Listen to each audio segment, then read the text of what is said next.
Hey everyone, this is Nate / Davey. the horror movie podcast with your favorite boys. I'm Nate. And I'm Davey. This is a podcast where we discuss horror films of every variety, from The Truman Show to The Human Centipede. It's got everything you could ever want or need. Every episode we have a special guest that brings us the film we are discussing today. And with us today we have a very special guest, Bruce Wemple. Welcome to the show. How's it going? Thanks for having me. Yeah, man, we are super excited. We got hit up out of the blue by your PR agent that was like, hey, I want to have this guy on your show. And immediately we looked at the just your IMDb and we were like, oh, fuck yeah. Yeah, we got to do this. Yeah. Absolutely. I watched the trailer for Capture and I was like, oh, fucking hell yeah, let's do this. Nice. Love it. Nice. No, appreciate it. No, that's it's been a weird, really fun, probably last 6 or 7 years of just a lot of different kind of monster and horror and sci-fi movies. Been lucky enough to just been able to keep going. That's so cool. Yeah. Thanks for hitting us up. We're so honored to have you on the show. We just met 15 minutes ago. This is the first time we're, for our audience, recording not in person. It's all online, which is very cool. So, Bruce, where are you located? Like, what's your address? I'm kidding. Yeah, I give you a tour of the house. Yeah, I am in upstate New York. Oh, right on. Okay, great, cool. Is that where you shoot most of your films? Yeah, a little outside here or there, depending on we've gone to Vermont and stuff, but for the most part, yeah, that northeast sort of area is where we tend to shoot. Depending on the weather or whatever, it's just we have a little crew, most of which. I for a while was in New York City and Brooklyn and all that. So, and then COVID hit and my wife had a house in upstate. We ended up moving up here. And for a while, I was like, all right, I'll have to go back to Brooklyn at some point to continue the movie making and all that. And then really just ended up having a lot more success. I can get into the whatever happened to get there but later. But just kept on making these movies with those people, but mostly up around here and just having a lot of, success doing it that way. That's awesome. One of the things that I was struck by when I watched Capture was when it got to the credits, I was like, man, I'm excited to see who did what in this. And it's a small crew. I mean, the amount of crew. I love, Nate and I talk about this all the time. Like when we see people who are just like, I'm going to get my people together, the people that I know work well and that do their jobs really well and are good at them. And we're going to make a fucking thing. And it's so obvious when you see something like this. It's like everybody involved in this was a labor of love. It feels like it anyway when you watch it. Like the people, the cast list is small, but the crew list is so tiny. And I'm like, everyone is wearing so many hats and it's incredible. You specifically are wearing so many hats. Writer, director, and DP. Is that right? Yeah. It's weird. I think we've just gotten so used to it. And most of those people I've worked with a number of times before, and I've been on bigger sets and all that. And there's a weird sweet spot, or not even that, like a bad spot where I like this kind of lean crew. Once you're on set, it's easy to really just focus on getting what you want without the amount of pressure or, anything can happen with it. The bigger the crew, the harder things can become. Ultimately, if it's done well, but if you're in that in between zone where it's like a small set pretending to be a big set, I think that's the worst zone to get in. Where you don't have the budget for anything, but you do have this big crew that's there, and everyone is a little maybe confused about their job and everything. And then once you get to a point where you have, millions of dollars to work with, that's obviously a different story. But for me, I'm like, if we're going to have, this small budget, let's lean into that. Let's have this lean crew. Everyone has ideally the same movie in their mind that I've kind of hopefully explained to them. Mm-hmm. And we're all there. This movie, we had the main house, then we had a couple houses that were just down the street, but we're all kind of in and around the same space and, enjoying ourselves and just all focused on making the same movie and without any distractions. So how long did this one shoot for? I think it was maybe 12 days a shoot. Wow. Yeah. It's incredible. Speaking of that house. Yeah. So every time I watch a movie like this, I'm like, would I go through this if I could wind up with that house when everything is said and done. And yeah, 100%. I'd fight the camcorder. I would do anything I had to do if I could guarantee that I'd get to keep that house at the end of it. That's a great house. It's a beautiful house. Yeah. Yeah. No, we got really lucky. Once we knew we were making the movie, we started, looking online or talking to people, just trying to find, because, any of these movies, if you find that, because we don't have enough money to like build sets or anything. So you find the right spot for this place, a lot of things end up taking care of themselves. And we looked for a while, and we just got really lucky. We found this woman in this town called Tannersville that had this house, and she gave us a tour, but she was really quickly just really supportive about the movie. She was asking questions as like a movie fan, not necessarily as like, what are you going to do in my house? He's asking, what kind of movie is this? All of that. And and it was just great. I mean, you'd see it like that. There's like an opening shot where they're kind of going across the woods, and the house is isolated on its own. That's just actually where the house is. And really, outside and inside, it has the high ceilings when you go in, like that vibe. And downstairs, it really has like a dungeon type basement with like hanging insulation. Yeah, I was just really struck by how cinematic the movie is, and also just the house itself. It just seemed like a playground for you guys to run around in. And I guess when you were writing Capture, is this kind of what you had in mind, or did you have to make any adjustments when you were on set?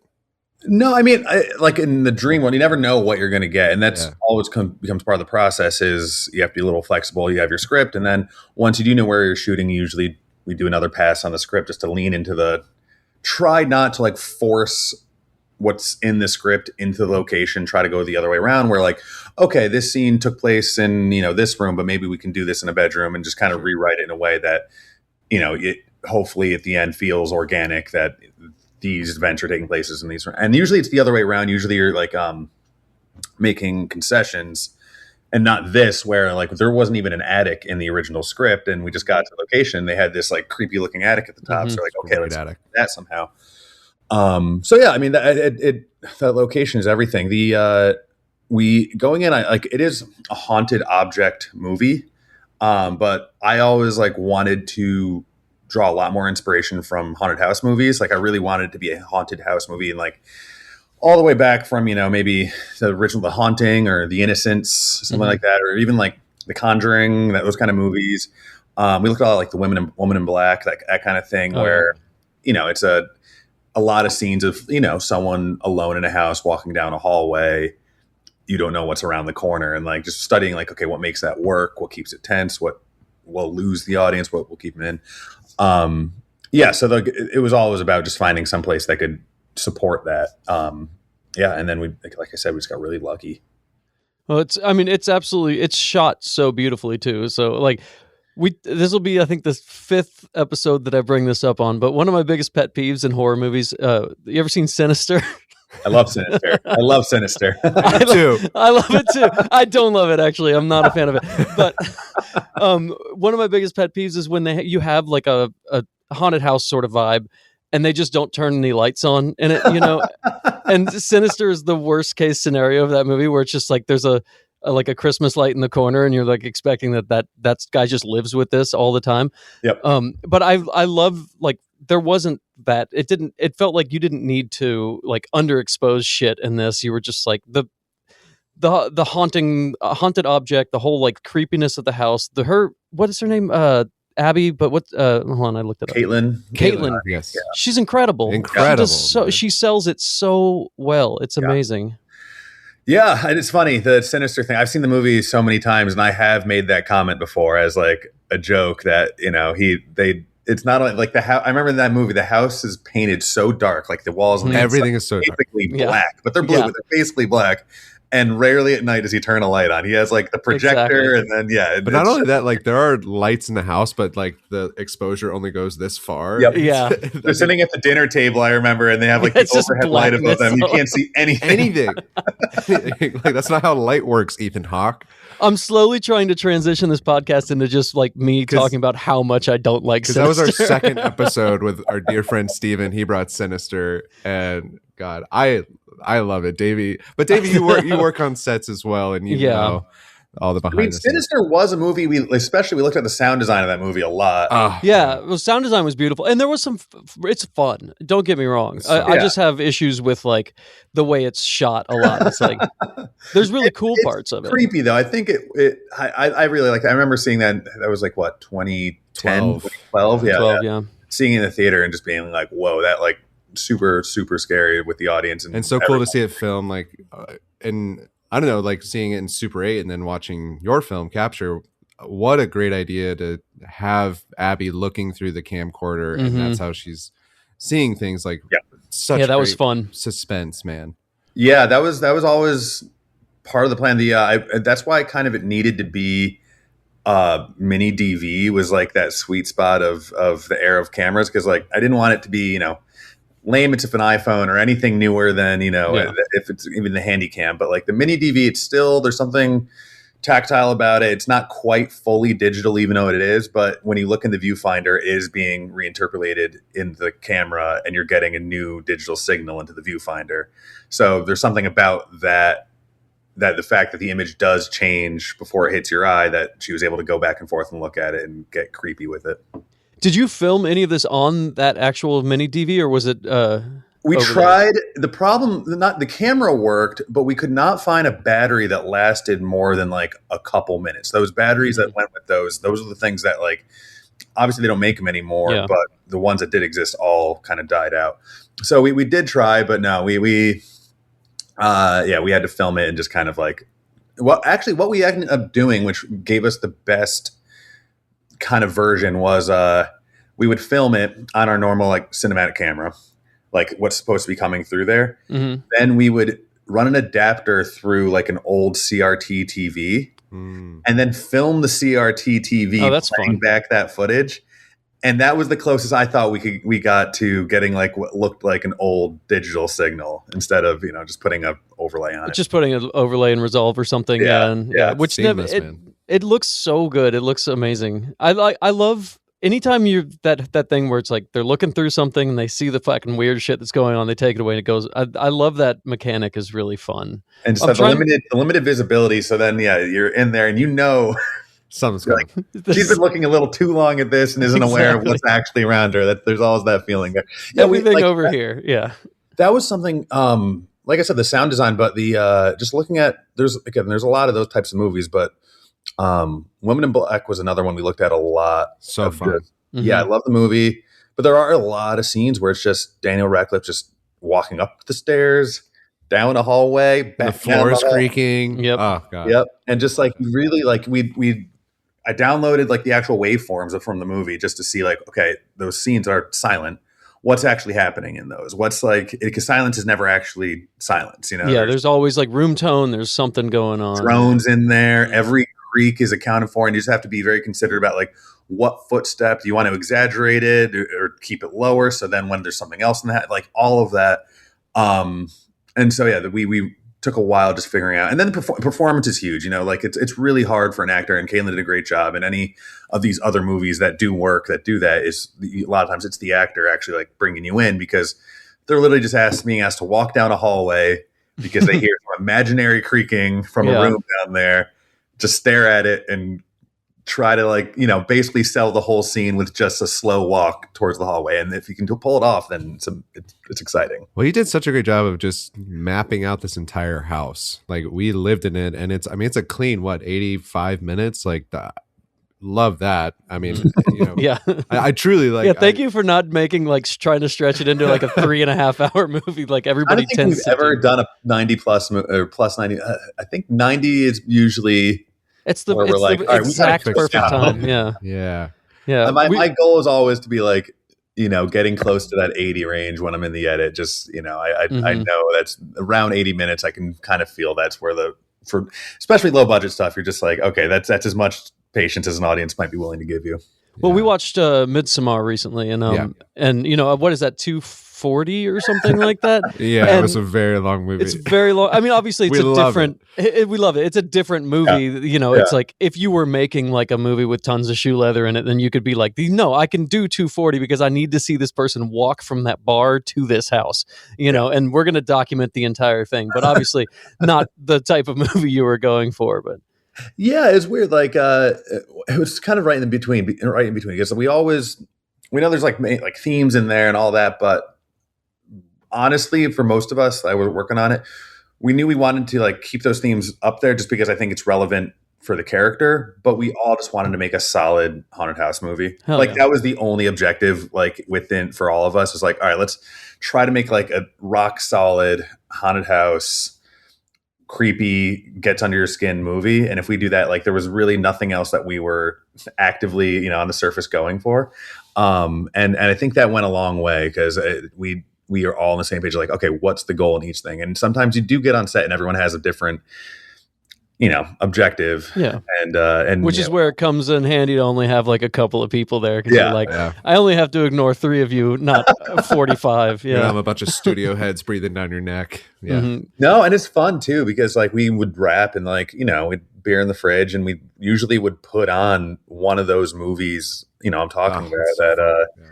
and check it out, and like we would it might inspire something. Usually it was just like, okay, like watching and be like, okay, like, and then but it kind of just reminded you why you're doing it, what you're doing, Mhm. and for the next day just waking up being like, okay, that movie was great, how do we keep looking at that and keep trying to So push the movie in that direction. when did you start the process for Capture? Like when did you start writing it, or So how long ago was there's a couple funny stories. Like I did a movie called The North Witch. It came out in like late 2024. Really happy with the movie. Very creepy. But in that movie, once we wrapped, I was in my basement editing suite and I had headphones on in the dark. It's a scary movie. And I'm going through takes and, I have a temp track, a score. I can't remember what the temp, actually, I think it wasn't Midsommar. It was Hereditary. Mhm. So I had like some scary music going on while I'm for the temp track. And, all of a sudden there was like sections of the footage, like not the whole footage, but sections of certain takes where the footage was corrupted. So, and I've never had this before shooting any other movie, but you'd be watching a take and all of a sudden it'd be like this really loud distortion sound, like along with the footage, just kind of like the scan lines just kind of getting distorted and terrifying, just like jumped out of my seat. And I started being like, okay, like thinking about other movies that incorporate footage or television or anything like that. I'm like, that really does scare me. Like there's always like movies I put into 2 categories, like horror movies I just enjoy. I would say like Evil Dead or something like that is definitely like in that category. But then there's the movies that like I enjoy, but like they actually scare me. I watch them and then I'm like have trouble sleeping at night or that kind of thing. So a movie like that? I was trying, that's what like, and then when I started writing it, I was thinking about the footage. I was like, okay, what would actually scare me? Yeah. If I'm watching a tape and that was like that first scare in there where the mom kind of looks back. I love it. Oh man, I love that so much. Yeah. Yeah. And I'm like, all right, that genuinely would scare me in real life versus, when you're other times I'm doing, because I've done a lot of like monster movies, slasher movies where it's more, it's different, you're Mhm. yeah. What's so great about that scare too is like we saw it. You showed it to us and then it's just her rewinding it back and then just the sound and the like close up was just it was great. I love those moments when you're just like, no, you saw it, but let's show you again, just in case you missed it. You might not have caught it the first time. Hold on. Yeah, that was super fun. Great, yeah. Another piece of that, just of the writing thing, was I would realize as I was writing it, I was like, my formative horror movie going, I don't know how old you guys are, but like probably when I started going to the movies by myself or with friends, like not with my parents, and seeing horror movies was around the time where like they were doing American remakes of like every single J horror movie. Yeah. And so those, well, like some of them were good. Most of them, it turned me on to the J horror stuff, but that was like my first. You mean like The Ring and The Grudge and stuff like that? Grudge. Yeah, that's about when I started too. So what's it called? Pulse, all those kinds of, and just because I was going to the movies a lot. So I was like, this is already kind of, I've never done a movie like this, but this was already kind of like baked into my like movie kind of instincts. There's a lot of these types of movies.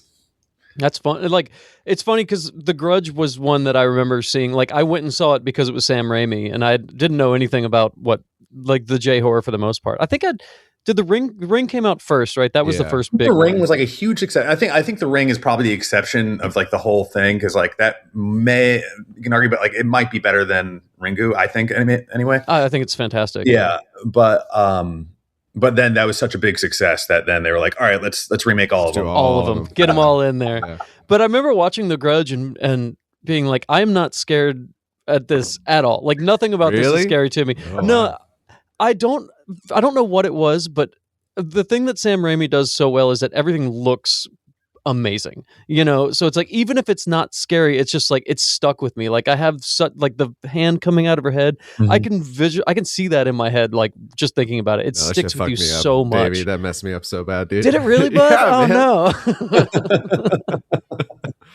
I remember just like being like, man, that'd be weird if there was a hand in the back of my head. Yeah, that was the extent really weird, yeah, that's the extent of what it got out of it.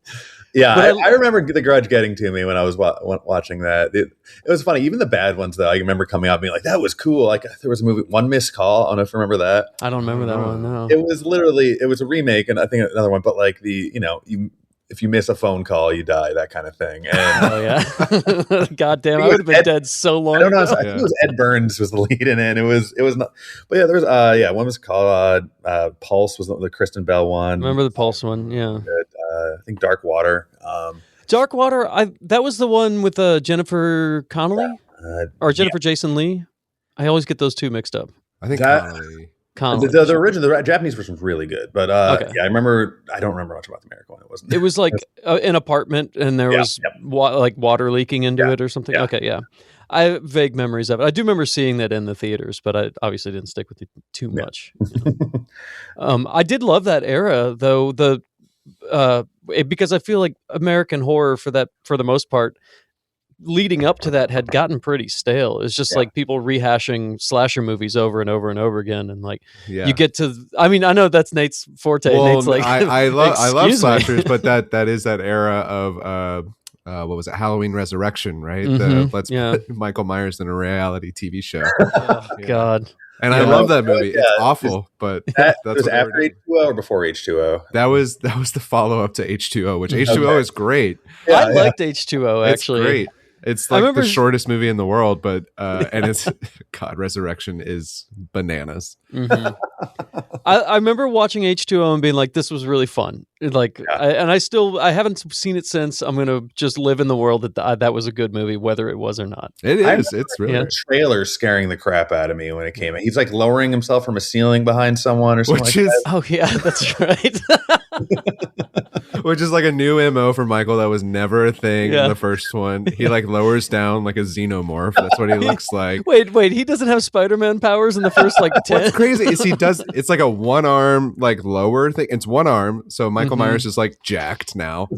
He's 41 years old in that movie. And then he does it again in Resurrection. I've seen him too many times. But like this is now a thing he does. He hides in the ceiling, this like 6'2" 40-year-old, coming down with one arm. I'm just gonna go on the record and say, I mean, I can't personally do it, but I can't either, man. I think some 40-year-olds could do that if they really tried. Oh, sure. He'd been training. He'd been training for a while. He's in prison. He's just fucking lifting weights. I remember that it was maybe a little before H2O, but like I was a kid, and I remember seeing Halloween posters or something like that, and that was one that I remember being so curious. I wasn't allowed to see it, but what is this movie? What is Halloween and everything? And I remember my dad, I asked if I could see, he said no, obviously. And I was like, so what is it about? I needed to know what it was about. And he said just like really nonchalant, it's like, well, he's like a killer who hides in closets and dark hallways and and he kills people. And that was so much worse than showing me the movie. Like I would have been so much better off.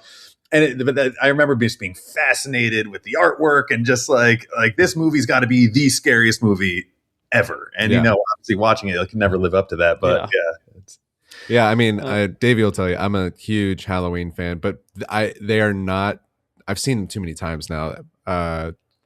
that they are just cartoons to me at this point. Mhm. And they're still scary, but I mean, especially Freddy Krueger. He's Bugs Bunny. Like, See, that's yeah, all he is. he's my favorite because I think it was so comedy forward. Like immediately they made the first one, they were like, we're never topping that. Let's just go ahead and make it a just straight comedy movie from now on. Yes. I remember enjoying. I saw it in the theater, but Freddy versus Jason. Oh, what a riot, man! I love it, fun. Man. It just leaned into all of it. It was great. I watched that. I showed my girlfriend that because she went through all the Friday movies with me, and there's 12 of them. God bless her. Yeah. And I think we ended on Freddy versus Jason, which she had only seen the first Nightmare, and I forgot that there's like a whole pinball setting in there where like Freddy's throwing Jason around like a pinball machine, and he goes tilt, like tilting a pinball machine. But so fun and just bonkers. Like it's just like a celebration of these weirdos, And also just Jason's such a good guy. It was they make him a hero. Yeah. It's just like, this is the hero. Yeah. When because they pull Freddy out of the dream, and then Jason cuts his head off, and then Freddy like even winks at the camera at the end. It's just like so nobody wins. Jason's holding Freddy's head without his fingers because Freddy cut off his fingers, and then Robert Englund winks at the camera. God, I love it so much. So the 12 Friday movies, do you count Jason X in that? Yeah. Of course you got Love to. Jason X, man. Wasn't there a thing where they couldn't get the Friday name rights to it, so they had to call it Jason X? Still going on, man. We were talking. Was this on Malik's episode we were talking about it? Yeah, I think LeBron James owns the face or something. He owns the title or something. I don't know, but like we're getting a Crystal Lake TV show soon, and LeBron like a prequel, yeah. So we're not getting Jason in the hockey mask. They can't even. I don't even know if they can say the name Voorhees. How's that gonna? I don't know. It's what ridiculous. Is the point? Just make a new thing. Just make the 13th movie. It's what we want. Yeah. So that's what everyone. The world is clamoring for the 13th movie. Yeah. We are. Yeah.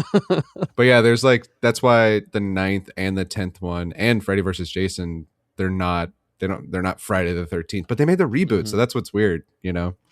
Yeah. I don't want to know what the new one they would make though right now, because I feel like they would try to incorporate some like AI villain into it or something like that. God, buddy. Yeah, they're all. Did you see Scream 7? I haven't. No. I haven't either, buddy. No, damn it. I see. Okay, move here's on what's from funny. There. First, let me tell you something. Nate says we saw Scream 7, and I said, "What did you think of it?" And he goes, "I'm not going to say anything about it." And I was like, "Should I go watch it?" He goes, "I don't know. Maybe you should." Would that make you want to go see a movie? Because it did not work for me. It's I'm guessing there's some AI villainy in it. There's not to give the whole plot of Scream away. But they always it's always about the industry or where horror movies are at. The first one's just an homage to all horror. Second, sequels. The third one's about trilogies. Fourth one's reboots. Fifth one's legacy sequels, and then the seventh one, I was just like so ready. That's all I'll say. I don't know. Like I don't want. I would wait for it to stream. How about that? Okay, that's good to know. Yeah, I had a good time at the movies. We'll say that. Oh, see, well, that's the thing is like I do enjoy watching horror movies in the theater. Because it was just a big screen experience. Me and Madeline alone at Landmark Art Cinema. I know that means nothing to you, Bruce, but like, Davey, you know where Landmark is. I know where Landmark is. It's kind of it's like an art house, but it's not AMC. And we were just alone in a theater, and we had the best time because we could just like scream and talk through it, which is really fun. Yeah, that's always good with a bad movie. You're not worried. I didn't say it was bad. This is the thing. He refuses to give any opinions on it whatsoever. They're gonna make an 8th one. That's just. Yeah, that's true. Yeah, Hey, that doesn't mean it was good though. That's true. A lot of that's a very good point. Very true. Yeah. I actually with Capture, I got the Vimeo link, and like Erica sent us the Vimeo link, and I was like, oh, I'm excited to watch it. And I started watching it on my phone, and like 30 seconds into it, I was like, what the fuck am I doing? I'm not going to watch it on my phone. Yeah. So I spent 45 minutes trying to figure out how to cast it to my TV, and then I loved it. Yeah, I almost sat down on my phone and watched it, and I was like, I should not do this. That is the hardest part. Last Friday we did a premiere, and so I actually got to watch it in a theater with an audience and stuff, and it's a whole different. That's why, like, I've in a lot of these interviews, and one thing I've been asking is just get a dark room with best sound you can and watch it that way, because it's hard right now. once user reviews and start coming out and all that, you can tell when someone was second screening it and just had their phone down and they're, kind of looking up here and there. And that's just the state of movies right now. Absolutely. I was watching it on my computer right now with the lights off. My sister was out of town, so like I was just home alone and lights off with noise canceling headphones. Bruce, man, I was covering my face the whole time because like I have Sony headphones, guys, not to brag. Oh, but, yeah. Are we sponsored by them yet? We're not. Not yet. No, not yet. That's how we do it. And I was genuinely like, I was taking notes while I was doing it, and I mean, I wrote something down. What did I write? First off, this opening sequence is fucking incredible, dude. I love it. And what a great title. I love just one word title. So with like a double meaning was super fun, man. Yeah. I also there's two things that I love that people do in movies. One is when you have like a 12 to 15 minute lead up and then you get the name, like the title card. And the other is when it just goes fucking title card and you're in the movie. And I was so happy as soon as it came up. I was like, oh, hell yeah. Like, no fucking around. Like, this is what you're watching and we're in it kind of thing. I fucking love that so much. Yeah. No, it's got to be one or the other. Yeah. I agree. I think, I do like it when it's just opening title card, name a movie, and then you get going. I was watching some movies, but I realized the 90s and 2000s had crazy opening credit sequences. And I'm glad that's for the most part over. But it's weird with so I've done a lot of like horror, like monster horror, slasher kind of stuff. Mm-hmm. And you are a little, not forced, but you somewhat by distributors, whoever it is, to get to the monster pretty quickly and show your hand a little bit. And this was the first one in a while. I think I'd worked with this distributor a bunch, so we had a little more freedom, but we're like, we just really do want to restrain ourselves for the most part in that first half hour or so, where we're not showing all our cards at once, because you are kind of pushed in that direction a lot when you're making these movies, because it's tough out there. These are small budget movies. They need to find any way to keep getting an audience in and get them to stick with it. But yeah, this was one I was just like, I just would rather make this for the people that are willing to give it a shot and have the patience to, not that I don't think it's ultimately like super slow, but it's not, giving everything away and showing all the tricks early on. So yeah, well, I mean, it feels like the pace of the movie feels exponential. It starts off kind of slow and then it ramps up quickly, and it doesn't feel like you're ever like dragging at all. Mm-hmm. But if you didn't have all this, like, it's not even exposition. It's just like setting this sort of like existential dread for the first, 25 minutes or so. And without that, it would honestly feel like you were missing out on a lot. Like, why would I give a shit about this person? Exactly. That's what I'm about to say. Like, one of the hardest parts about any of these movies is like, reasonably convincing the audience that it makes sense that the character is staying in this house. Because any reasonable person, one of these things happens and you're like, I'm gone, I'm out. Yeah. And to do that in a way that's not just, oh, there's no cell phone service and they're trapped or something like that, which is, we've done that before, but, do it in a way that feels very emotional and very character based. It takes a little bit of time just to, to get to know someone to you believe that they are staying here for a reason. I mean, I bought near the end. Yeah, why that she was so emotionally invested in staying. Because I also, in my notes, was just like, why is she still here? Get rid of the camera, leave. You can just leave. And then you find, no, she can't because of her, without spoiling too much of it, wanting to get to know her family. Like, I get it. Like, that's enough for me to understand why she's still there. Yeah, I love the opening title, man, or the opening scene. The eyes black and bleeding, and then cut to black. The reveal of the red light. Holy shit, man! So little. It's great. Like, shout out your makeup artists, because they did an incredible fucking job. And your visual effects, man. Yeah, it's great. Yeah, Jess Hydrick is our makeup artist. This is my fourth movie, I think, doing with her, and she's fantastic. I'm not even sure if this movie had been greenlit. I'm friends with her, and I told her like what I was thinking with the face peel. God, I love a good face peel. Yeah. But the face peel, And so we started doing tests like months out before the movie, which isn't super common with these types of things because budget reasons and all that. You don't have a bunch of time. But yeah, she was, we had, other crew members I know over and just heard, for 2 hours doing all of it and seeing if it worked, doing another test and just getting it to a point where we were happy with it. Those took a while. There's one later on where you see a couple more stages of the actual peel, and that was tough for that actor that day, just because you kind of have to do it in stages where you put on one stage of like, okay, this is when your skin is still on your face and you're just like, maybe the nails are digging in, it's kind of there, and then next it's like another one where it's maybe opened up a little more, and then gradually, and then but each makeup setup is 1 or 2 hours in the makeup chair. So God bless them, but everyone's into it. Yeah. Well, that person was a trooper, because it's worth it, man. Because you see it and then you get to see it fully fleshed out. You see the final product. Yeah, it's just incredible. Yeah. I do love that the first time you see it, where he's just kind of like, it happens and you're like, wait, what the fuck was that? Like, what just happened to that dude? Yeah. Man, that was such a great, like, because I immediately didn't like him, and I'm pretty good at like picking out people that I hate. I was like, oh, okay, cool. oh, yes, yeah. And I should say, spoilers for we'll try to stay out of like full spoiler territory, but I'm going to put a disclaimer. There will be some spoilers in here. Like, I wouldn't want to know any of this going into it, but truly, yeah. Actually, here's a good question. When so it's out, right? Did it come out? It came out Tuesday. It came out Tuesday. Okay. Yeah. And how can people watch it? I think it's available on most, if not all, those rental platforms. So that'd be Amazon, Apple. I think it's on YouTube Movies. All those things where it's like the $3 rental. It's available there. Which one gets you the most money? Because that's what we'll link to in the show notes. I've had that question before, and I genuinely don't know. So they should just rent from all three. Yeah, whatever.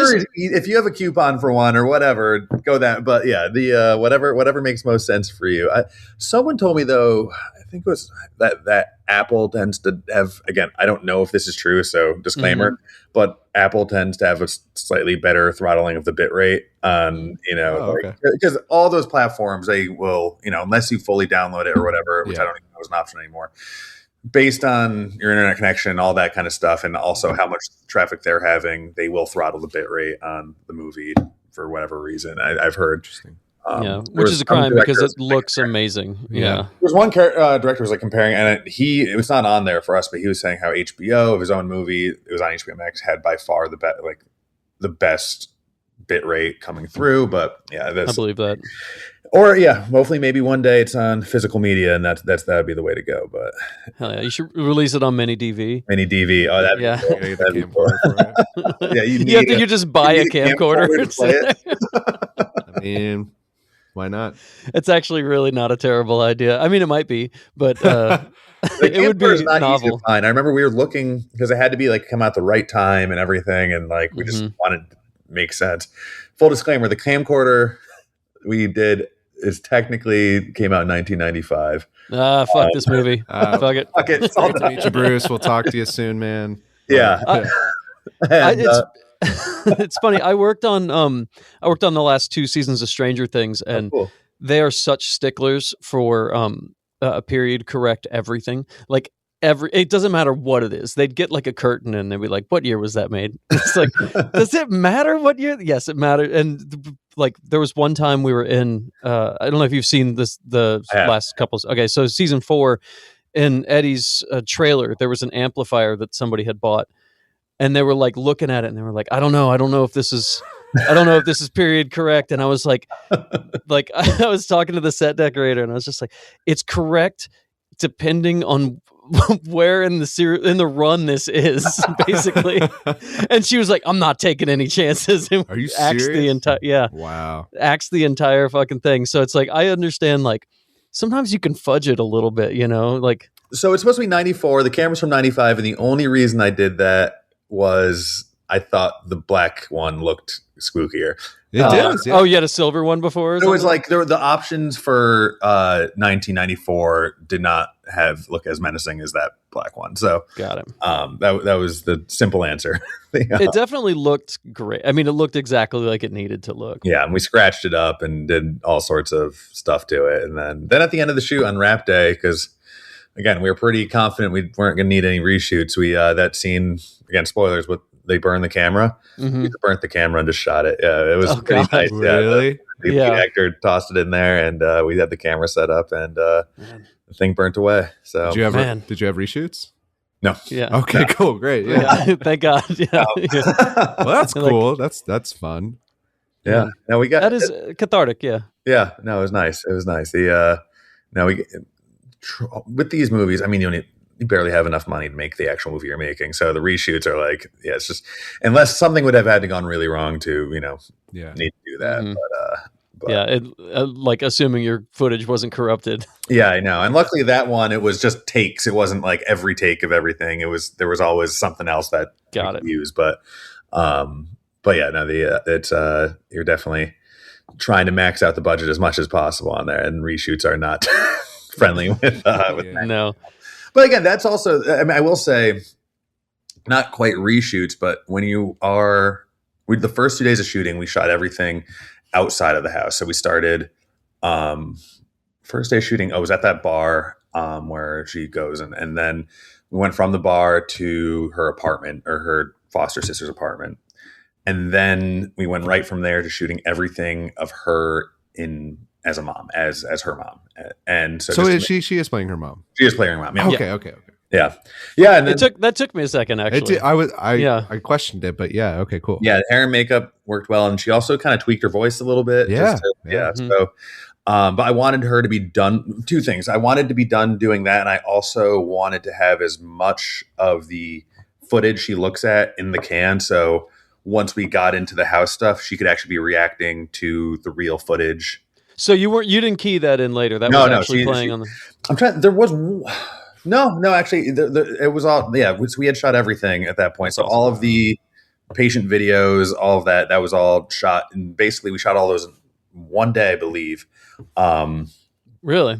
Yeah. And the actor you got to play, Kevin. God, yeah, he was great. Holy cow! And I love that shot because I was expecting a jump scare or something because of what he's talking about, like something in the video camera was going to with the mom scene before, like something like that was going to happen. It's just like, nope, I'm just creeped out by this guy for the entire time. He was incredible. Like staring down the barrel of the camera was so scary, man. He was great. Yeah, no, he was. What's funny about so he's one of the guys I'd never worked with before, and his name's Will Maisel.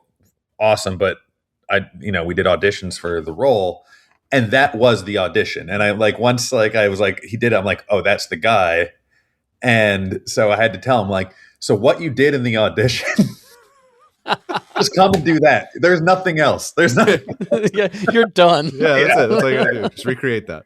And I think at first he was like, okay, I got to travel. He was in New York City or upstate. So he was like, I got to travel 3 hours to do it, blah, blah, blah. But it makes the movie. For me, it really does. Yeah. There's a couple of things like that where I'm just like, man, this if it had gone slightly differently, I don't think it would be as effective. Like the Kevin thing, hold on, I'm trying to remember the guy's name.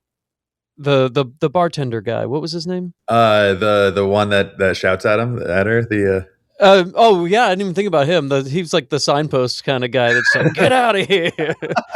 The doomsayer. Yeah, exactly. The prophet of doom. I was thinking of the guy that gets wrecked. Chris. Chris. Yeah, his name's Kyle in the movie, but yeah. Kyle. Okay, got it. Yeah. It's just they do so good and they play those characters so well that it's just nailed it. Absolutely. And shout out to you for writing I love that her foster brother is just nice. He's just he could easily be a piece of shit, but because horror movies are everyone's just kind of despicable and you're rooting for them to die, and I'm like, no, I want this brother. He's so nice. Yeah. And when he's driving, I was like, oh no, not him. I know. Yeah. He's pretty. It's a thankless job in the movie because he does everything right, and it's again spoilers, but the ending is Not great. Yeah. I don't know. I do love. I mean, I'm trying so hard to not just straight up spoil You it. can talk about that, just a heads yeah. up. Yeah, I'm talking about the. Yeah, I'll even put like an extra tag in here just so that people go like I can be like stop listening to this. But man, the ending is just so great. Like because when the camera falls down and she notices it and just runs and closes it real quick, I was like, I don't know, man. I don't know. I don't know. Hell, man. Yeah, I don't know about that. And it was just so satisfying. Yeah. The very last shot, I was like, oh my God. No, the idea, you get the feeling that like, and again, this is what, other people have shown it to, is just, oh, maybe they killed the father and, that broke the curse or something dumb like that. Like, make up some rule at the end that gets you out of jail. But yeah, exactly. Like, oh, I didn't even realize that if we do this, everything's fine. Yeah, exactly. Yeah. The mailman reveal. Oh yeah, the mailman. That mailman was great too. He's great. Yeah, LeJohn. Yeah. I've worked with all LeJohn and Chris and a number of times before. They're great. And I did a movie called The Hangman with LeJohn. And basically he's a dad goes out with his teenage son into Appalachia, and his son gets kidnapped by, basically a cult, and he goes after it. It's a great movie, but he gets to be like funny, do the one-liners, and he's super likable and all of that. And this movie, I was just like, okay, if I'm going to put LeJohn in this movie, let's see how we can like weaponize that kind of big smile and big, nice vibe he has, and see how we can make that scary. So it was great. His especially his facial expressions are so wonderful. Like you can tell he's got a very big personality just by the way he looks at you, you know, and I really appreciate that. Yeah, and like the other part with that is like, I don't know if you remember, just saw it, but like, you have the waving earlier in the movie when she's kind of peeking her eye into the lens and she looks in the backyard and she sees waving in the lens and kind of yeah. And that's kind of what my like thing with like the writing is. Like I'll spend probably, I would say 80 to 90% of the writing time in the outline phase. Like it's just outlining. Like I don't really even start writing. And just because like once you write it, this ship becomes a lot harder to steer. You're like, okay, now it's a way. And then you can see the cracks happening if like the script is written and then it was just constantly edited. I can see that in movies. Definitely can see it when it was in the edit tweaked and made into something else later on. But definitely also if it's a script and then like certain things were changed, you can feel like certain things early on in the movie are leftovers from maybe an earlier draft of the script. And then like that's all kind of half working together. So man, my big thing is just like, I will write the outline. I will share the outline with as many people as I can. Really like, stress test that outline as much as I possibly can before. And then the writing process usually is pretty simple. So, and awesome. So did you edit this yourself as well? Yeah. Wow. That's great. And yeah. How long did it take you to edit this guy? Let's see. So I think probably I took, because I wanted to do there's a theater near here that, they're very friendly. So, they were kind of in between owners. And so no one was in the theater. So I was like, can I do a test screening? So I knew we could do a test screening. It was like early November. They were like, no charge, just So I wanted to have some friends and family over. So once I knew I was doing that, I'm like, that's kind of my internal deadline, is like making sure that's done. Problem with doing that is like, then you put your pressure on yourself. You're like, okay, it has to feel like a real movie. Then you can't like have so sound or all your VFX has to be done. Yeah. And then so you're like, okay, then you just kind of accept there'll probably be some wasted energy on things that get cut, but I'd rather them get the fullest experience they can. So yeah, it was like 2.5, 3 months from where we finished shooting to when we got to that. But if I like a rough cut would have been done way earlier, but it was like, okay, I want to get the VFX done. I want the sound design. Cause like, for me, a lot of scenes just don't work if like the sound design isn't there. It's just, it's really hard for an audience to judge and be like, just imagine there's like, some like spooky bass and drones going beneath it and stuff like, and the footsteps. Doesn't work. Yeah. No, because you just have like somebody walking down a hallway and it's pretty quiet and everything's chill. Horror is really hard to show rough cuts. Like it's because it's dependent on the details are what make the movie, and like they can judge a story, sure, but it won't be scary. Yeah. Which is 9/10 of the movie, I mean, like you can have a really good movie, But if you say it's a horror movie and it's not scary, then it's a bad horror movie, you know? Exactly. Yeah. So if you do those early rough cuts, you're really just asking, does this make sense to you? That's really like the only thing you're kind of getting out of a rough cut. So definitely realize I would do it again because it did push me further in terms of just like getting it that much better, knowing that was coming. But yeah, you're basically trying to deliver a final cut before, for a test audience. And when you did that, were there any like major changes from the test screening to the final? There was just one change. I mean, there was a couple of small things that, just I had a buddy of mine, also a filmmaker, that had some pretty good editing notes about early on. Honestly, his note was just like, the apartment scene and all that. He's like, slow it down a little bit. Because he's like, I can feel how anxious you are to get from the apartment to the house. Sure. Yeah. Because that is like on paper for a horror movie, the least interesting part. But he's just like, you can feel that the rushness in there. You can feel, you're sprinting through it. I don't think it's going to kill the audience to just kind of sit with it and let it breathe a little bit. So that was a good note. I'm happy I did that. I'm happy also because that's also another note I usually get once it goes to producers and distributors is like, can we cut down that first act? Which I didn't this time. So I was very happy with that. And then there was one major change that happened. And that, honestly, I think that change happened. I did like a screening for like another friend of mine right before so I didn't actually make it to that screening, but we had a full scene where she went on a run and ran into a neighbor. And the neighbor did like a full exposition dump for her. Oh yeah, and which is so tempting to just be like, I don't think they're gonna get this. Exactly. Let me just tell them. And it was like it filled in a lot of blanks for the audience. What happened? How do you? And it was like scene happened.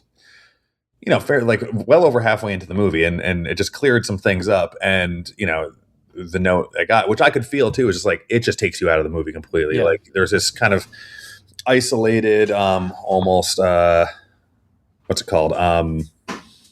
Claustrophobic feel when you're in there, not that the house feels claustrophobic, but like she's just kind of trapped in here. Yeah. And if she can just leave at any point. Yeah, there's somebody. Yeah, and the character list is so short that it's like introducing someone else. You're like, whoa, okay, and then you're asking. Yeah. It almost brings up more questions than it answers when you have that. So yeah, we took that out and then ended up wisely. There's a scene in it, and this is like a little more revealing than maybe I should be, but there's a scene where he busts into the dad, footage of him busting into the door, filming behind the mom before he ends up killing the mom. Yeah, that scene was always in there. Yeah, but we added about in post 4 or 5 lines to that scene between them that filled in the blanks that I guess would be missing from that neighbor scene. There you go. And that ultimately, this is when she's like chained up in the attic. Exactly. Yeah. So you can't see her moving because she's facing away, and that wasn't ever part of the plan. We just kind of got lucky that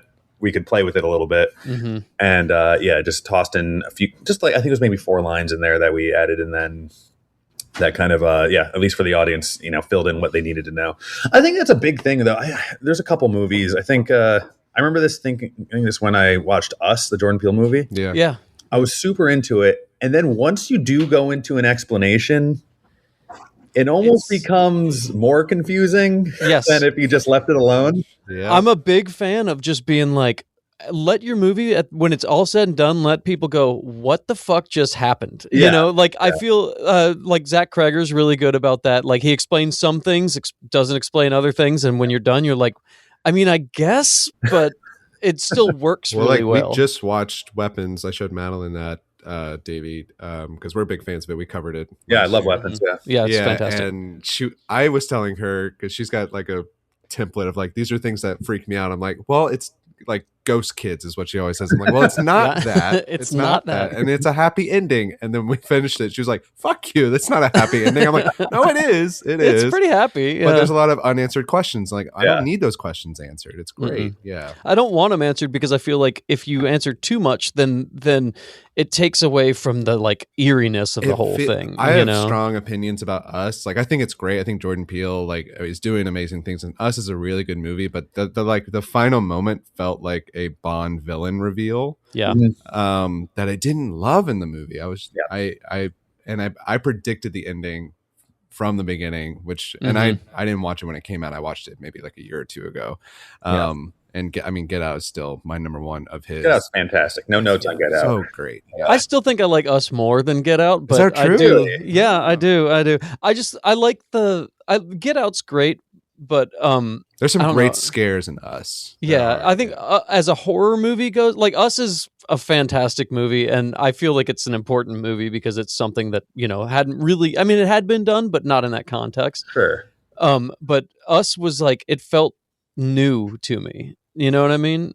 Yeah, I agree. I think I was on the same page. Though. I was like 80-90% in. I was like, this is really cool. And really then unfortunately. Yeah. And I think for me, what it does, it just like exposes a lot of cracks in the logic when you do try to explain it, and then you don't want the mystery's gone. The mystery's gone. And also like, I just had more questions because you like dip your foot into an explanation, but there's no way to really accurately explain it. So yeah, I do wish I don't know. There's a lot of movies that I feel like, if I could just cut the last 10 minutes out of that fucking perfect movie, you know what I mean? Like if it had just been like, they play it up in the trailer and stuff for Us, especially like it was like a Strangers kind of movie where it's like all of a sudden these people show up and what are you going to do? Yeah. And if they had just left it as that, hey, I don't know why, but there's exact fucking replicas of literally everyone down there. And it's like, don't tell me why, just know that it's the thing. And that would be so much freakier to me. But it's hard though. I think it helps when you're like the movie's from a specific point of view. And so it, like Capture, but like a lot of these, it's, you only need to know what she knows. And, because it's her story. When the movie gets over a certain level of scale and you're cutting between multiple storylines and stuff, the audience knows like you can show us whatever you want. And like, you kind of, I think there's probably an instinct with some audience members. And I think probably there could have been studio notes. I don't know, but to want an explanation. And then when you get it, you obviously, I don't think you do want it, but I think it's, you don't want it until you actually get it. I'm curious about that movie. If like, there's the Lupita Nyong'o monologue where she's at the chalkboard. Yeah.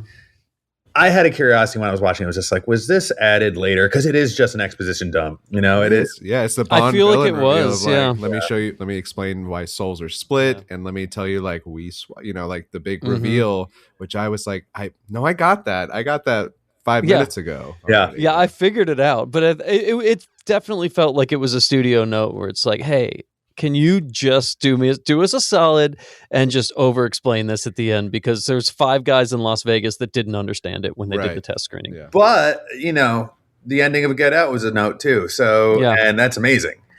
So, that alternate ending doesn't work. I know. Like, I don't know anything behind the scenes and what actually happened, but I've seen Get Out so much that I've always been suspicious if Rod as a character was added in the region, like as the full character, not just the ending. And they like reshot Daniel Kaluuya on the phone with him. Because he's never with him until the end. It's just true. He's always on the phone at the airport. They never share a frame. Yeah. Did they not at all? I don't think they do. Huh. I'm pretty sure. I think again, forgive me if I'm wrong, but I'm pretty sure it's just phone calls until the end.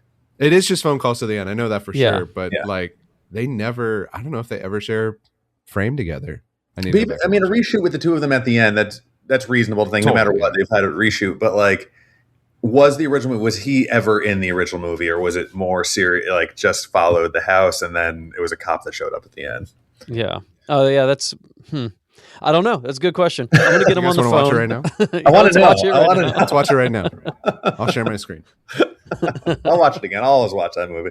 Yeah. It's been a long time since I've seen it. I would definitely watch it again. It's funny. I saw it in the theater in Brooklyn, so it was definitely the right crowd for it. And I remembered when, the car pulls up and it's a TSA agent. I remember like big booming heroic music when that happened. And it must have, the audience is cheering and everything. And then I watched it at home and there is zero music. It is and a door opens. Yeah. There's nothing going on, but you just that's how effective it is. The Avengers theme song is playing. I know, like, right? Exactly. On your left? That's not in this movie. It's the On Your Left. Really, it was the same vibe in the theater when that happened. It was great. Yeah. Doctor Strange here. He's back. Yeah, you see a big circular, like, flashy thing, and the car drives through it. Yeah. For some reason, Daniel Kaluuya can now hold Thor's hammer. You're like, whoa! Oh. Catches it. Yeah. I was showing my son Force Awakens, and it got to the ending with the lightsaber going past her catching it. Yeah. I did not realize how, like, the cut for cut, that moment is the same as Cap catching the hammer. Yeah, it was like, I was like, because I've seen both so many times. I'm like watching it, like it goes right past him, right past Kylo Ren, hits him, then she catches it, like literally, like exact same thing. You're so right. My brain won't let me watch any more Star Wars. Yeah, I got to the point, like, he's getting into it now, so it's kind of fun reliving it. But yeah. Definitely. I have a lot of friends that are like, you gotta just finish them, just watch them all. And I'm like, that's impossible. I cannot do it. I've tried so many times. The second I saw Kylo Ren, I was like, I don't care about this anymore. So I think I need to see it, like, experience it with, like, a child, so that I can see the magic of, like, just watch it with me, Davey. That's what I'm saying. Yeah. Are you a sequel defender? What's that? Am I a sequel defender? I Force Awakens is maybe my second or third favorite Star Wars movie. And it's truly, like, because I was anticipating it for so long. Yeah. My girlfriend at the time, I've told this story before probably, we almost broke up before it because we were getting in a fight over the stupidest thing. And I was in college and I said, honey, we got to put this on pause. We're going to be late for Star Wars. And then once we sat down with our friends, like, it had been like we weren't fighting at all. And then, so I'm a defender of The Force Awakens. I'm like a 70% defender of The Last Jedi. Rise of Skywalker, I've got strong opinions on, but I think that's Disney and J.J. Abrams' fault, because I think if J.J. Abrams, he just should have done all three. He should have just done all three. Yeah. One vision. That's my. I'm pretty much on the same. I would agree with all of everything you just said. Yeah, I think Force Awakens was probably, like, one of the best theatrical experiences I had, just because the anticipation and that effect it delivered, and I felt good. And I also don't think I was as like allergic to nostalgia bait as I was maybe 3 or 4 years Legacy sequels. Mm-hmm. Yeah, it wasn't like I honestly didn't occur to me till like my second. I saw it like theater like 4 or 5 times, and it didn't occur to me like second or third. I'm like, oh, this is the same movie. It's the same exact. I didn't care. I didn't either. Yeah, and I think my biggest issue with that trilogy is it feels like J.J. Abrams and Rian Johnson being like, no, these are my toys. Like, that's what it feels like, because Last Jedi just takes a lot away from Force Awakens, and then J.J. Abrams was like, no, we're going to do this instead, because it was originally Colin Trevorrow, so it's been 3 different directors, and it would have been a mess, and it ended up being kind of messy and near the end, but there's still stuff I like in 9. So I don't know. I'm interested to see where Star Wars goes with the Mandalorian Grogu. That's I would have loved to have seen the Lord and Miller Solo movie. Yeah, I know. Yeah, and then we got Ron Howard. There are fun moments. It's fine. The movie's fine, but that Solo was fun. What would have been, Yeah. I did like what's the one? Rogue One. Rogue One. I liked Rogue One. That was cool. Yeah. I think that it was like, if they had just like skipped everything else and just done like 4, 5, 6, and then Rogue One, and we're never making another one, I'd be like, this is the best series of movies ever made. Some sort of episode 10 in the next few years with Rey. So we'll see. They're gonna milk it. But I agree with you though. Like, again, I don't know how I think I brought up Force Awakens. It's totally my fault. It happens. It happens. I agree with you though. You're fitting right in. Planned from the get-go, and it felt, even if I didn't like it, but it felt coherent, and that would have been fine. There are moments in The Last Jedi that make me like genuinely mad, and it's not even the things that people. I like Rose as a character. I don't understand. I mean, clearly it's misogyny and racism of why people don't like Rose. I think she's a fine character. I don't think she was written very well, but like the thing that made me the most mad about that movie was when Poe and Rey meet for the first time at the end of that movie. They literally say, "My name's Poe. My name's Rey." I'm like, you guys were in the same room last movie. There's no way you guys have never met before, Rian Johnson. You guys never bothered to introduce You're both themselves on the fucking poster at the end of the second movie or meeting for the first. I don't buy it. Yeah, no, that's the thing that makes me the most mad. They should have been like, "Oh, I'm sorry, I forgot to introduce myself earlier. My name's Poe." I forgot to introduce myself in the last movie. It's just like, you didn't need that. It happened off camera. That's no one was curious about that moment. Yeah. But Capture. But Capture. Capture. Yeah, it was like the Star Wars of micro budget horror movies. Would you ever consider trying to do like a trilogy, like? Oh yeah. Or do you prefer to do like one-offs and like tell your story and move on kind of thing? If there was a good idea that supported it, of course. I think, I'm a fear of like something like Capture, like the obvious sequel is like all of a sudden it's, you do it like that kind of technology route where it's on iPhones and then the devil gets uploaded to the internet and it's, it's a whole thing. And that doesn't seem as interesting or spooky to me, or the sequel is a prequel and we see Kevin's story. That's more interesting, actually. Yeah. Thank you. I just want 50%. That's all I want. Yeah. Now you've said it. You said it before I said it. So it's yep. And that's legally binding. That is better though. No, I'd watch Kevin. I'd be very curious. Will was great to work with. I only worked with him the one day. Wow. He was awesome. I'd be super pumped to see what else he could do with that. If if he had, more than 2 minutes of screen time and see. Oh yeah, to see him like if he could go from like normal dude and then make that transformation. It'd be great. Yeah. What was his name? I'm looking him up. Will Maisel. Will Maisel. Huge shout out. Fantastic. There he is. Yeah, he's great. He had the right look and everything. He kind of reminded me of never mind. I'm not going to remember. I'm not going to be able to make that pull. There's a very specific person that I'm thinking of. The note I gave him was in the beginning of Sixth Sense. Is it Donnie Wahlberg? Oh yeah, that's actually. I think that might be who I was thinking. Yeah, of. That's exactly what it was. Yeah, like kind of like sunken features a little bit. You could tell they like. Mm-hmm. Yeah, that's great. Oh, he works. He's great. No, he literally came in for it again. He super nice. I didn't spend more than a day with him, but he was fantastic. That's great. Great. Yeah. Are you working on anything right now, man? I'm writing some stuff. I do some holiday movies separately just to, keep things moving. But so might have a little bit of that coming up. But yeah, I'm really just trying to figure out what I think. I love the haunted house genre. That was like the most fun making a haunted house movie. So I'm like really curious to see if like another haunted house idea comes up where it can support diving into that. Because I had everything I learned from this one in terms of like the sound design and the visuals and everything. I'm just like, I would love an opportunity to like take that into the next movie. Did you also do the sound design? I know there was a composer. There was a composer, Nate, who I've worked with on basically every movie all the way back. He's the composer. And like this movie, this weird blurry line between. So I did a lot of the sound design. And then in terms of like, it's really blurry where and we're all working together. And then another guy, Eric Whelan, helped a lot with the more big, explosive, monstrous type stuff and just kind of layering that and making those feel bigger than other spots. So yeah, it was a joint effort. But yeah, I did a lot of like, I was the one who was going meticulously, like, how loud is that footstep? How that creak right there? How do we make that a little more pan so you feel like it's elsewhere in the house? That stuff's so important, man. It was great.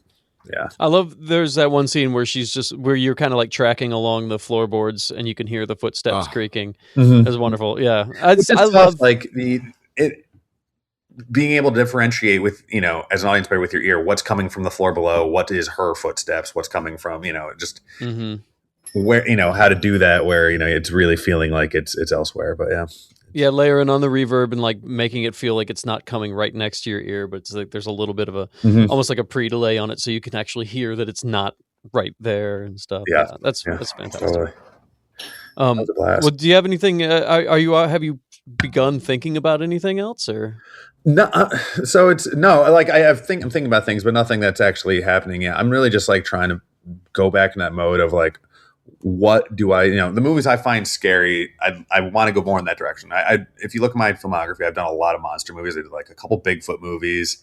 I did a Wendigo movie, which was a blast. And then like, I did a Monster Island type movie, all super fun movies. But I think I definitely enjoyed myself a lot just doing that kind of creepy, haunted, that kind of thing. So I'm trying to think what scares me. I really also like I'm a big found footage fan. I mean, there's a lot of bad found footage movies, but like a good found footage movie really sucks me in and gets to me.